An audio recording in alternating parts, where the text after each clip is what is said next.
Hello everyone, I welcome you to the video lecture series on group theory. Myself Sudhakar. In this lecture we shall understand another important concept in group theory, that is subgroup. Before defining a subgroup, let us consider an example. All of you know that the set of all integers is a group under addition. Let us consider another set, that is 2z, the set of all even integers. Again you know that it is also a group under addition. Now observe carefully, we have the same binary operation, that is addition, in both the sets. Now what is the relation between 2z and z? We note that 2z is a non-empty subset of z, and also 2z is a group under addition. The first point is 2z is a non-empty subset of z, and 2z is itself a group under the binary operation, that is the same binary operation defined on z. Therefore we say that 2z is a subgroup of z. Therefore at this moment you should remember only 2 points for a set to become a subgroup. What are those 2 points? First point is it must be a non-empty subset of the given group, and the second point is it must be a group under the same binary operation defined on the group. Now we shall consider the formal definition of a subgroup. Let G be a group and H be a non-empty subset of G, and what is the binary operation we shall consider in general? That is nothing but star. Therefore, a non-empty subset H of a group G star is said to be a subgroup of G if H star is itself a group. Therefore, you remember like this, no need to memorize the definition. What do you mean by a subgroup, or define a subgroup if they ask in the examination? Therefore, you remember like this. Subgroup means first we must have a group.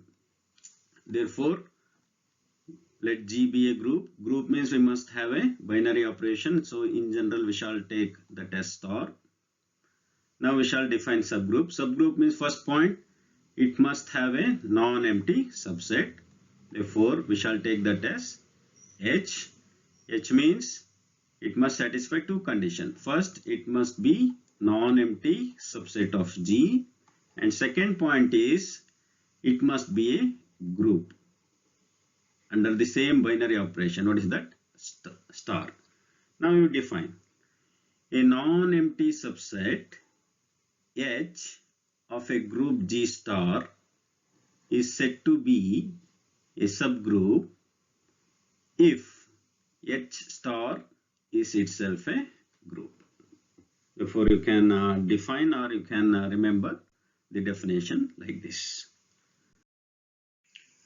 Now let us consider a few examples. We know that Z plus is a group. But what is the relation between Z and Q? Z is a subset of Q. Set of all integers is always a subset of set of all rational numbers. And Z plus is a group.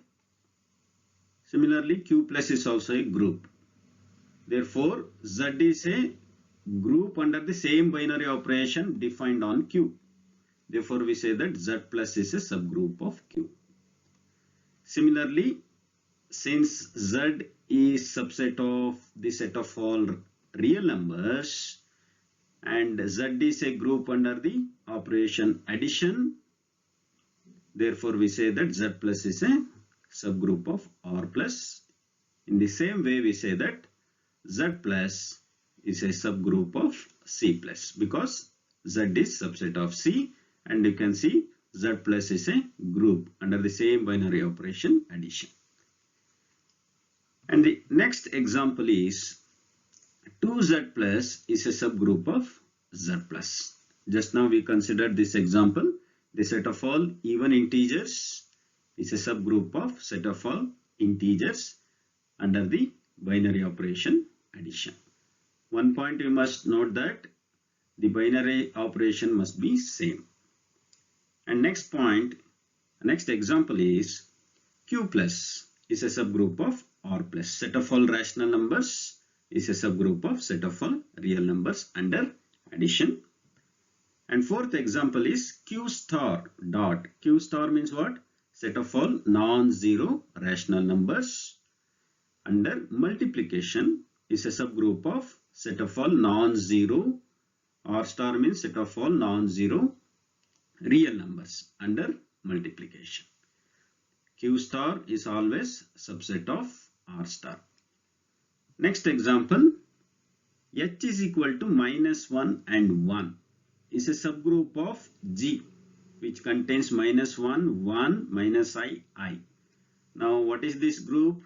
This is nothing but fourth roots of unity, and this set is nothing but square roots of unity. Therefore, square roots of unity is always a subgroup of fourth roots of unity under the binary operation multiplication. Similarly, you can give other examples also. And also you note one point, every subset cannot become a subgroup. For example, we have set of all natural numbers and set of all integers. We know that set of all natural numbers is a subset of set of all integers, and Z is a group under addition. But N is, that is set of all natural numbers, is not a group under addition. Therefore, we say that every subset need not be a subgroup. From the definition and examples, we note few points. Every group G has two trivial or improper subgroups. What are those two? The set G itself and the singleton identity. So for example, if I consider Z plus, write two subgroups immediately means you should write the same set and singleton identity. What is the identity element under addition in Z? That is 0.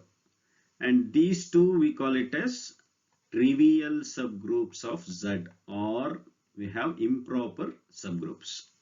Similarly, for Q plus, write trivial subgroups means immediately you should write one set is Q and another is singleton identity. What is that singleton identity? That is 0. So under the same binary operation addition. Another one, for example, if I consider R star dot, write two trivial subgroups means first one is R star, another one is singleton identity. What is the identity element in R star under multiplication? That is 1. Therefore, these are all trivial subgroups. Other than trivial subgroups, so for example, in Z plus, the trivial subgroups are Z and singleton 0. Can we get other subgroups? Yes, we can get. That is 2Z plus is a subgroup of Z plus. Similarly, 3Z plus. Similarly, 4Z plus. Similarly, NZ plus. These are all, we call it as proper subgroups, or we have another name, non-trivial. So what are non-trivial subgroups? Subgroups other than trivial subgroups are called non-trivial subgroups, or we say that proper subgroups. Next point is, if H is a subgroup of G, then we have the notation that is H is less than or equal to G, but you should read it as, if you come across this notation in group theory, you should read it as H is a subgroup of G. Less than or equal to symbol we have used, that is if the subgroup is same as that of G, then we say that H is a subgroup of G. Point is, if H is a subgroup of G but not equal to G, then we write H is less than G. Now for example, in case of Z plus, So we know that 2Z plus is a subgroup of G. So if you want to express in notation means we write 2Z is a subgroup of Z. Sorry, 2Z is a subgroup of Z. Here 2Z is not equal to Z. If this set is equal to this set, then we write here less than or equal to. Okay, next point. The identity element of a subgroup H is same as that of the group G. So if you consider any group and subgroup, the identity element is same. We don't have two different identity elements. For example, again I consider Z plus is a subgroup of Q plus. Z plus is a subgroup of Q plus. What is the identity element in Q plus? 0. So what is the identity element in Z plus? There also 0. So we have same identity element. We don't get two different identity elements. Identity element is always same in the group as well as in the subgroups. And the next point, what about the inverse of an element? If you consider an element in the group G and the same element in the subgroup, if you have, then inverse is same. Again, for example, Z plus is a subgroup of Q plus. Okay, let us consider an element in Z plus. For example, 3. What is the inverse of 3? Inverse of 3 is minus 3. Similarly, if you consider 3 here, what is the inverse of 3? Here also minus 3. Therefore, inverse of an element is same in both the sets. We don't get two different inverses. That's the meaning of this point. Therefore, I hope you understood what do you mean by subgroups and a few examples and a few important points we note here. Okay, in the next lecture, we shall consider the necessary and sufficient conditions for a subgroup. Thank you.